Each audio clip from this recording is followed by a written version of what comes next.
What a finish! Wow. Dream trying to keep it alive for Chile and Canada. It is Canada who will get us underway. The boot of Peter Nelson is what starts this game. Remember, a single point in Canada's started with.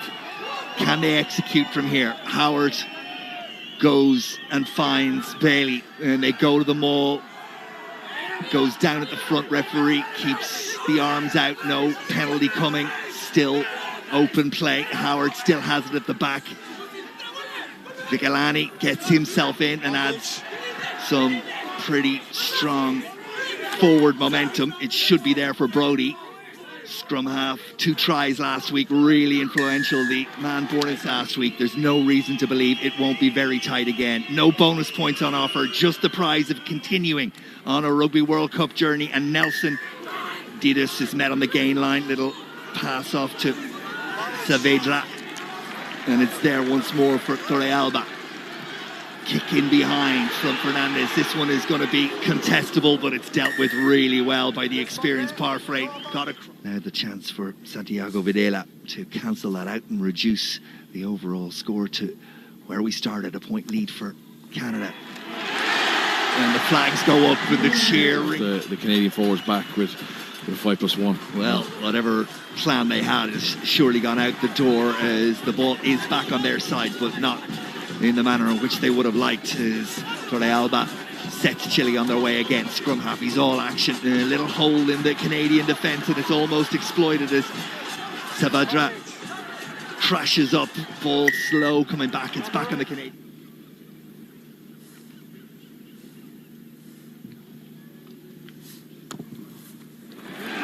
Stadium goes silent in respect, and then Ross Brodie. It's all much slower and more from the playbook from Canada. There's not the same urgency or emotional engagement as Fernandez gathers and goes, and Chile have a real opportunity. Fernandez is through. Chile are going to score. The out half does it all on his own. And you have to wonder where the Canadian defence were. Rodrigo Fernandez has 6 international tries. Then it's been all about Chile, and what about this for a magic moment from the Chilean number 10. Canada defensively badly exposed, but the outside half, well, that one will live long in his memory. Mistakes on both sides. Here's that try again. Look at that for a leap. In fairness, he gets to the air early, and once he's broken that front line, you can see Canada are in all kinds of trouble. And even though the scramble tries to get to him, he's just such a balanced runner. And when he shows that ball in 2 hands, that keeps Nelson. You know, he has to stay out for the support runner, and he has a clear run to the line. But yeah, it's a try of beauty. You know, there's defensive issues, but you know, you got to admire the audacity of the 10 just to go back at him with such real try for Chile. Videla with the straightforward addition of 2. Catch and drive right and get themselves back into the game. They got the catch right. Can they get a drive right? Bailey takes Howard at the back. In every game there are moments that you look back on and say that was a significant, a seminal one. You feel this is it as Howard inches forward, and Canada are over, and that's surely a try. Surely a try. Well-built maul, and looked like they were steamrolling over the line. I'd be shocked if the hooker doesn't get it down. Try awarded. Got a little now, the decision already made. That's Eric Howard at the back, and joining was Spencer Jones. In fact, it was Jones's involvement there that just got that second wave moving forward for Canada in that maul, and over Howard went. And good line-up mauls, which led to Chile being, you know, having a man in the bin, and now obviously 7 points with that Nelson conversion. Yeah, really good kick, and a really knocked the week before, you know, barely winning, knowing you have to go down to Chile in a really hot afternoon with a team who believe they could beat you. And the body language, you say, has been poor. Even after that try, look at now, look at the reaction. Chile are starting to get momentum. They've got a penalty advantage. It's a very worrying time for Canadian rugby. Ball is slapped, I think, by Bailey, and the referee does put an arm out. Remember, Chile down to 14 players. Don't forget that, missing their hooker who was sent off as Chile gave away too many penalties inside the 5-meter line. I think the referee wants a word with the Canadian captain. Let's listen in. No, it's not the first one. We have 2 over there for not running away. Yes? And you need to stop them. Number 5 is changing the binding. So general warning as well, just as we saw, 5 minutes ago, Chile getting that general warning, and it ended up in a yellow card. They'll really try and put the squeeze on here, try and force the referee to make a decision, but they're not going to go for the corner with no hooker. They're going to tap and go. Yeah, no hooker, which means no specialist thrower, which means they've got to improvise, and that's what they attempt to do. And I think they're over again. Is a strong drive, and Canada were not able to deal with it. It was a pick and go and jam, and it was enough. And there are a little bit of afters, but Chile won't care. First carry's good. He just gets 4 meters on the carry, and then from here, just balls secure. That secondary drive and that power come from behind. That's a great finish. Great position by the referee. Matthias Dittus, I think it'll be a man who's accredited with the try. Prop forward was the one who drove it home, and now a chance for Videla to add another 2, and there is a spring in the step. Got Fullage, the inside centre. Torrealba's going to go down the narrower of the 2 sides. It'll pop back inside for Domingo Saavedra. 5 meters short, but not controlled. Torrealba tries to get his hands on it, and it's another penalty given away by Canada, and it's disintegrating on them right now.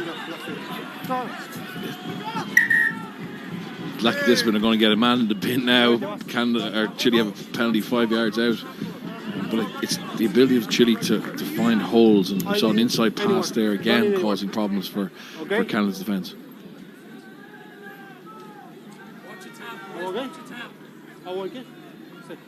Number 1, please. Lucas on number 1. Lucas on number 1. Number 1 is DJ Sears-Zuru.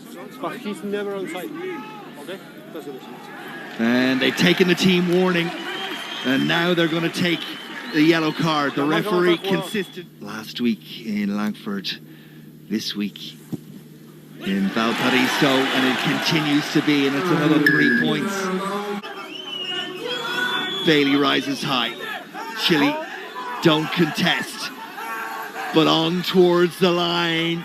Canada go. They need it now, and they've got it now.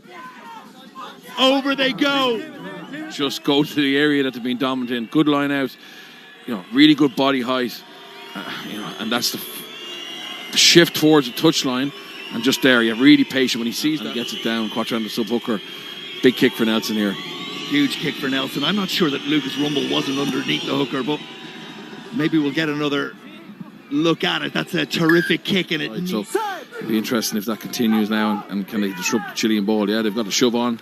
They got a big shove on, and they've got advantage, and all of a sudden, well, the referee stuck a hand out, said advantage to Canada, but there's been no blast of the whistle, and Herreros is going to be allowed to play on. We'll get Bernard's view on that in just a moment. Let's stay with the live action for now. Chile, remember, still have a one-man advantage. Still about 2 minutes to go. And away once more they come, and they're over again. Created again by Fernandez. And finished by the fullback Videla. Well, Chile again, the creator. That's ridiculous from him. He's been brilliant. He obviously got a brilliant individual try in the first half. But there, the scrum went backwards, but they got a couple of good carries. And here, he just, the shooter comes up. He manages to regain his feet. He's just patient. And then he spots the mismatch one-on-one with the prop. And then he has the pace to go on the outside. The tackle is made. But again, the support runners from Chile all day have been there.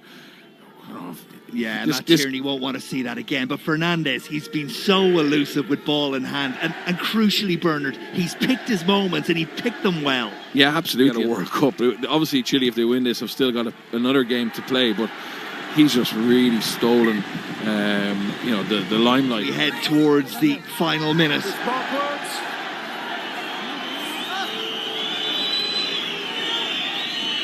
Advantage is over.